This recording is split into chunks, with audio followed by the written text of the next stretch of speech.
Note 6.3 are in factoring trinomials by grouping. The first thing that it's asking you to do on your paper is to multiply the following binomials.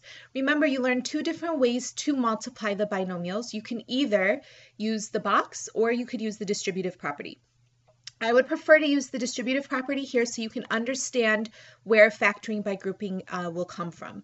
So if you look right here, it says multiply the following binomials. 3x plus 2 times 4x minus 7. So I'm going to multiply 3x to 4x. I'm going to distribute it through, and that gives me 12x squared. Then I'm not done distributing the 3x. The 3x also needs to get distributed to the negative 7, and that would give me negative 21x.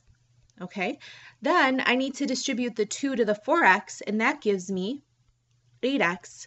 But I also need to distribute the 2 to the negative 7, which gives me negative 14. Then you have to see what like terms you can combine together. So you end up getting 12x squared minus 13x minus 14. Okay, so this is what you end up getting right here. Now, when you factor by grouping, basically what you are going to do is you are going to see what you can group the trinomial into so that you get 4 terms. So notice how there's 3 terms right here. This is a trinomial, but before we combined our like terms, we ended up with these 2 terms right here. So the question is, how do I make it so that I could get 4 terms out of the 3 terms? And that's really what's going to help you out when you factor by grouping. Once you're done factoring by grouping, you can just factor out what's in common with all of your different terms. Okay, so before we do this example right here, I want you guys to write on the top of your paper 2 things. The first thing that I want you guys to write is an example. So if you had x cubed plus 2x squared plus 3x plus 6. How do you factor by grouping? Well, to factor by grouping, you are going to group this into 2 separate expressions. So we're going to take the first 2 terms together as one expression, and then the last 2 terms together as another expression. So in the first expression, we've got x cubed plus 2x squared right here. So if I were to look at x cubed plus 2x squared, I'm going to factor out what's in common with those 2 expressions, those 2 terms, and I'm going to completely ignore what's underlined in red. So if I have x cubed plus 2x squared, the GCF, what's in common with them is an x squared. So I'm going to factor out x squared. What's left over is x plus 2. Okay? Then I'm going to do the same thing with my red expression. So my red terms are 3x and 6. So what's in common with 3x and 6 is 3. So I'm going to factor out a 3, and then I have x plus 2 left over. Okay, then once you've done that, if you notice, you have the same exact expression inside of your parentheses. So that's the GCF of this entire expression right here. So if you look at this entire expression right here, the GCF of it is x plus 2 because that's what's in common with both of them. So I would factor out x plus 2 here, and then I would just write out what's left over. Well, what's left over when I factor out x plus 2 out of this expression right here, I have an x squared left over. So I've got x squared right here, and then what's left over in this expression right here, when I factor out x plus 2, is a 3. So it's x plus 2 times x squared plus 3. So if you look back right here, our goal is to split this up into 2 separate terms, so that way I can start to factor by grouping like we did in this example up here. Okay, and I'll explain that a little bit more in detail with our examples that we have. But another thing that you need to write down on your paper that's really important for you to know is this expression right here. A quadratic expression, and we'll be talking about quadratics more in detail in the future, is always in terms of a, b, and c, and it's always going to be written out as ax squared plus bx plus c if we're looking at it in standard form. So ax squared plus bx plus c is really important. So for example, right here, the example that you see on your paper, it says 6x squared plus 5x minus 6. So this is our example that we're looking at. The a value is the 6, the b value is the 5, and the c value is the negative 6. So again, this means that a is 6, b is 5, and c is negative 6. All right, so let's figure out how to factor by grouping. All right, Step A, consider the product A times C. So A times C is going to be 6 times -6, which is -36. Okay? And then step B says to list out all possible factor pairs of A times C. So we're going to make a chart for 36. We're going to ignore the negative for right now, and we'll just make our chart, and we'll deal with the negatives in a couple minutes. So 36 is divisible by 1, so 1 and 36 is a set of factors. It's divisible by 2, so 2 and 18 will work. It is divisible by 3, 3 and 12 will work. 36 is also divisible by 4, 4 and 9 will work. It is not divisible by 5, but it is divisible by 6. 6 and 6 will work. I've gotten to a point where I'm repeating numbers, so I've covered all possible combinations of factors of A times C. Step C says to find the pair that satisfies the requirements of the product sum method. In other words, a pair of numbers whose product equals AC and whose sum is B. So if you remember, AC was -36, and we're looking for a sum of B. So are there any numbers in this set right here that would give me a sum of 5 somehow? So 1 and 36, it's impossible. 2 and 18, there's no way. 3 and 12, there's no way. 4 and 9, there is a way if the 4 was a -4. So if I had a -4 and a +9, it works for me because -4 times 9 is -36, and -4 plus 9 is +5. So that's what I'm going to use, -4, 9. And 9. So it says in step D, rewrite the expression with the same first and last term, but with an expanded B term using that pair of factors as coefficients. So basically, if the problem originally said 6x squared plus 5x minus 6, all I'm going to do is I'm going to copy down the first term, but I'm going to split up the B term into 2 separate terms using the numbers that we decided to use right here. It doesn't matter what order you use it in. You can say 9x minus 4x or -4x plus 9x. It's up to you, and then you copy down the -6. Now, remember, that just basically brings you back to this part right here where you have your 2 terms before you combine your like terms. So do you see how we're working backwards in order to bring us back to this section right here? Okay, so then we now have 4 terms that can be entered into a tabular model or factored by grouping. So let's do the last step. Pair the first 2 and the last 2, find out a common factor for each group. So I'm going to rewrite this down right here again. 6x squared plus 9x minus 4x minus 6. And I'm going to underline each section with a different color so you can see how this works. So we're going to factor the blue terms together first. So what's the GCF of 6x squared and 9x? The GCF is 3x. Okay, and then if I factor it out, I end up getting 2x plus 3. Okay, and then we're going to do the same thing for our red terms. So we have -4x and we have -6. Well, remember, if our leading coefficient is negative, we want to factor out a negative number here. So I'm going to factor out a negative. What's in common with -4x and -6? -2. And then when I factor that out, I end up getting a +2x and a +3.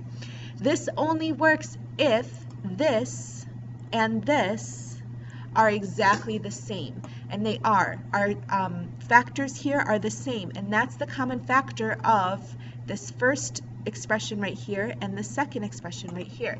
So our common factor is 2x plus 3, and then we factor out what's left over. Well, there's a 3x left over, and then there's a -2 left over, and then I am done factoring by grouping. Okay? All right, on the next page, it says try the following examples. So in question number 1, let's identify what A is, what B is, and what C is. So if you could go ahead and do that, press pause and come back to me to see how you did, that would be great. Okay, so A should be 3, B should be -2, and C should be -8. Remember, because it's always in the form ax squared plus bx plus c. Okay, so our first step is to find AC. So AC is going to be 3 times negative 8, which is negative 24. So then I'm going to make a chart for 24. So let's see what are some factors of 24. Well, 1 will work, 2 and 12 work, 3 works, 3 times 8 is 24, and then 4 times 6 is 24. 5 doesn't work, but 6 works, and it's in our chart, so we've covered all possibilities. So remember, the next step is we have to find out which one of these factors will give me this value of b right here, this negative 2. So is there any way I can get a negative 2 from 1 and 24? Well, if I add them together, I would either get 25 or negative 25, depending on the signs. And if I subtract them, I would either get positive 23 or negative 23, again, depending on the signs, okay? So that won't work. 2 and 12 also will not give me a negative 2. 3 and 8 will not give me a negative 2, but 4 and 6 will if the 6 is negative. So we would probably want to use 4 and 6 with a negative on the 6. So then if I multiply 4 times negative 6, it does give me the negative 24 I want. And if I add them together, it does give me the negative 2 that I want. So remember, what we're going to do next is we are going to rewrite this problem so that, and split this negative 2x up into two factors that will add up to negative 2. So here we go. 3x squared minus 2x minus 8 is the original problem, okay? And we're going to copy down the 3x squared, and we're just going to split up this negative 2x using the two factors that we decided right here. So we're going to have a negative 6x and a positive 4x. Again, it doesn't matter what order you put it in, it's completely up to you. And then minus 8 right here, okay? And the minus 8 stays the same, okay? So I don't change that piece. Remember, this line is equivalent to this line. We're just breaking up our middle term into two separate pieces, okay? So then we have to factor by grouping. So we're going to factor this first part by grouping right here. So this is my first group. And the GCF of 3x squared and negative 6x is 3x. And then when I factor it out, I end up getting x minus 2. Okay? Then we're going to do the same thing with the second group. The leading coefficient here is positive, so my GCF is going to be a positive 4. And then I factor out the 4 and I get x minus 2. So what's in common? Well, we have x minus 2 in common. What's left over? Here we have a 3x left over. Here we have a positive 4 left over. So this is my final answer for this question right here. All right, let's take a look at number 2. Number 2 says 3x squared plus x minus 14. The first thing that I want you to do is to please identify a, b, and c, and then find out what the product AC is going to be. So figure out what A is, B is, and C is, and then what AC is going to be. Go ahead. Okay, so you should get that A is 3, B is 1, C is negative 14, and the product AC is 3 times negative 14, which is negative 42. Okay, so now we need to make a chart for 42. What are some factors of 42? 1 and 42 will work. 2 works. It's divisible by 2 and I get 21. 3 works because we just did it right here, so we got 3 and 14. 42 is not divisible by 4, so I'm going to skip that. It's not divisible by 5. It is divisible by 6. 6 times 7 gives me 42. The next number is 7, but it's in my chart, so my chart is complete. Now, which one of these factors will give me this B of 1? The only one that will work is 6 and 7, and that will work if the 6 is positive, or sorry, if the 6 is negative and the 7 is positive. So we'll have a positive 7 and a negative 6. So I'm going to go ahead and rewrite my problem, 3x squared plus x minus 14, and I'm going to split up my middle term. So my middle term will turn into 3x squared plus, this will turn into right here, 7x minus 6x. And then I just copy down the minus 14. Okay, so now I'm going to factor each part. Each group. So this is where the factoring by grouping will come in.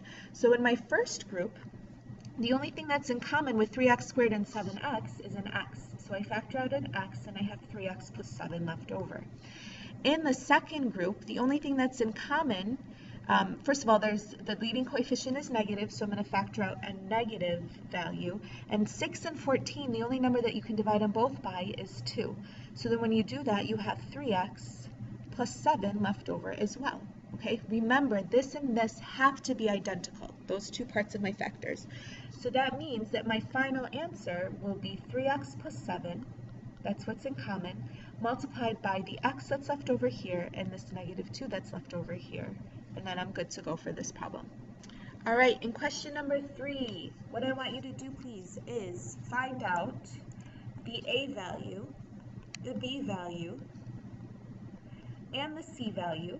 Figure out what a times c is, and then make your chart for whatever a times c is and decide which two numbers you're going to choose. So please press pause and do this, and then come back to me to see if you got the right answers. All right, you should have gotten that a is 1 because the invisible coefficient in front of x squared is 1, b is 1, and c is negative 20. So then when you multiply a times c, you get 1 times negative 20, which is negative 20. Then your factor chart will look like this, and the only factors that you're going to want to use are 4 and 5. If you have a positive 5 and a negative 4, that will add up to a positive 1. So then we're going to take x squared plus x minus 20 and split this up into 5x and negative 4x. All right, and then we're going to copy the rest of the problem down. So then we end up getting our two groups. Here's my first group, here's my second group right here. And when you look at your first group, the only thing that's in common is an x. So I'm going to factor out an x, and then I have x plus 5 left over. Okay, and then in the second group, the only thing that's in common is 4, but the leading coefficient is negative, so I'm going to take out a negative 4, and then I have x plus 5 left over again. So then I end up having my common factor being x plus 5, and then I have x minus 4 left over.